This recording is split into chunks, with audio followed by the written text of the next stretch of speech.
Let's start with the first example, and this is one in which the customer pays in time. And I will start with creating a new sales invoice.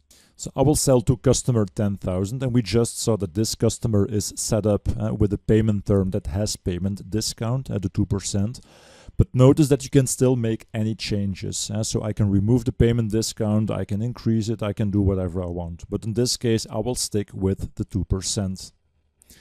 Next, I will enter the sales invoice line, and in this case, I will just use a GL account to keep it very simple. And we're selling for 1,000. Again, a very simple invoice. So here at the bottom, we now see the total, and this is something that you can compare perfectly with the example on my slide. So the 1,250, 1,250. So let's post this. So I don't want to see the posted invoice, but instead I'm going to post the payment. And again, I just mentioned in this first example, the customer will pay in time so that he can get the payment invoice. And to post this, I will use the cash receipt journal. So let's go to the bank batch, and let's collapse the Factbox pane. And for example, the customer in this case is paying on the 31st of January. Very important here to choose payment as document type. Next, I will select customer and then the account number. So I have used customer 10,000. Okay, let's now go to the apply entries page. So I will click on apply entries. And if I scroll down, I can see the 1,250. Let me make this a little bit larger. There we go. So the 1,250. So as we saw in one of the previous modules, let's set the applies to ID. So by clicking on actions, I can now, and let me scroll down again, I can set the applies to ID. And basically what you see now is that the system automatically takes into account the payment discount and the 1,225. Where the payment discount amount is 25, you see. And this means when we have situations like these, where the customer pays in time and where the correct amount of payment discount is deducted by the customer, everything goes automatically. So I don't have to do anything manually. I don't have to add lines or trigger any calculations. As you can see here, everything happens automatically. Okay, so let me accept this. The 1,225 is entered, and I will post the journal. So everything is posted, and let's now have a look at the results. And there are a couple of things I would like to check. So first of all, I will search for the GL registers. There we go. And here the one with source code cash receipt journal is the one that is created when posting my example. And by clicking on General Ledger, you can see now what has been posted.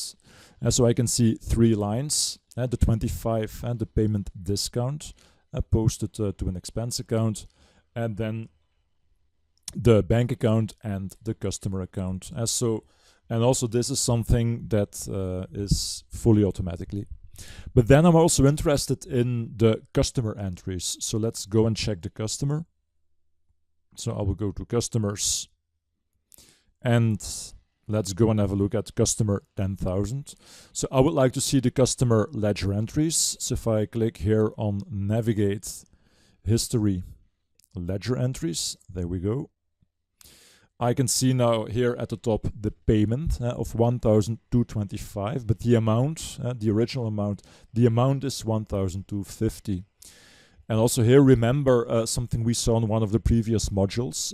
Each customer ledger entry can have one or more detailed entries.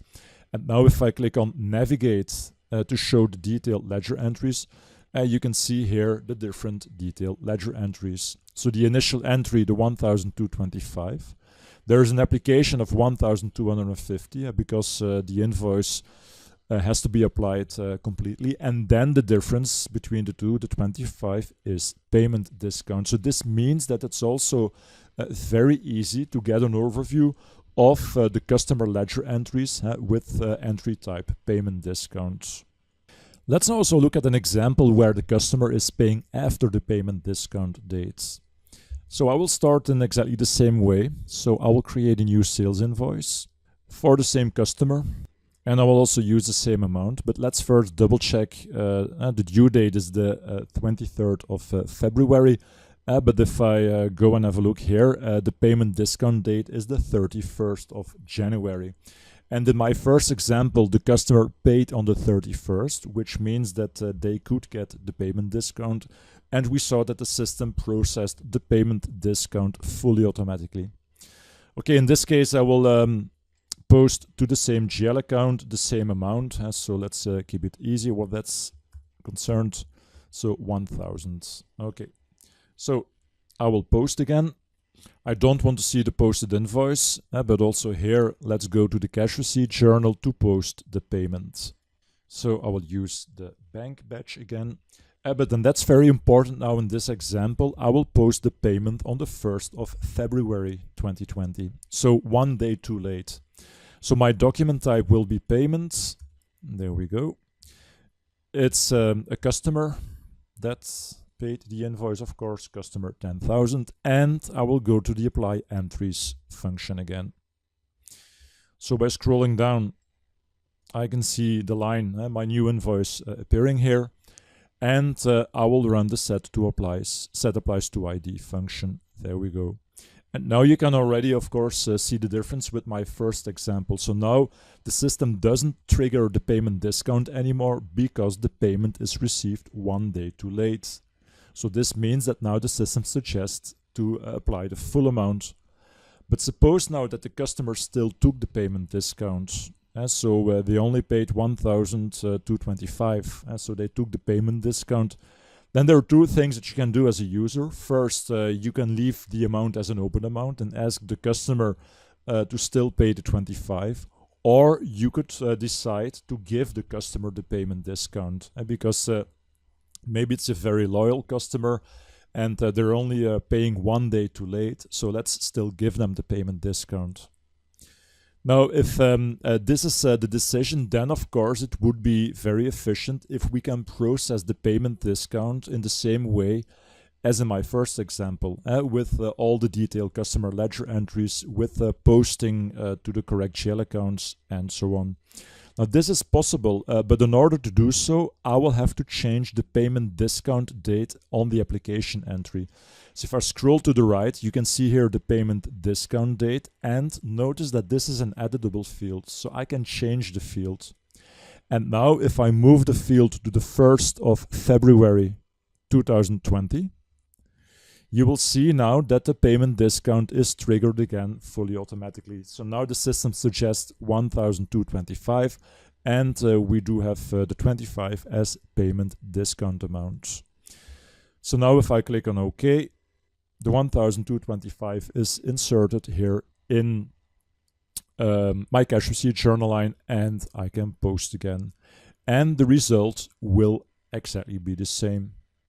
And so basically, and let me quickly show you the fields again, just by going to any customer entry. And so basically what I did, by going to the apply entries page, I have modified the date field. And so if I scroll to the right, at the payment discount due date, so I modified this field. Now notice that we can not only modify the payment discount date field, it's also possible to modify the remaining payment discount possible. And suppose that the customer took a bit more, a bit less payment discount, for example, maybe because of a typo, then by changing here the amount, the system will also process the transaction fully automatically. And so as a user, I don't have to add additional lines in the cash receipt journals. And so very important, when processing applications, you can change date fields and you can change amount fields.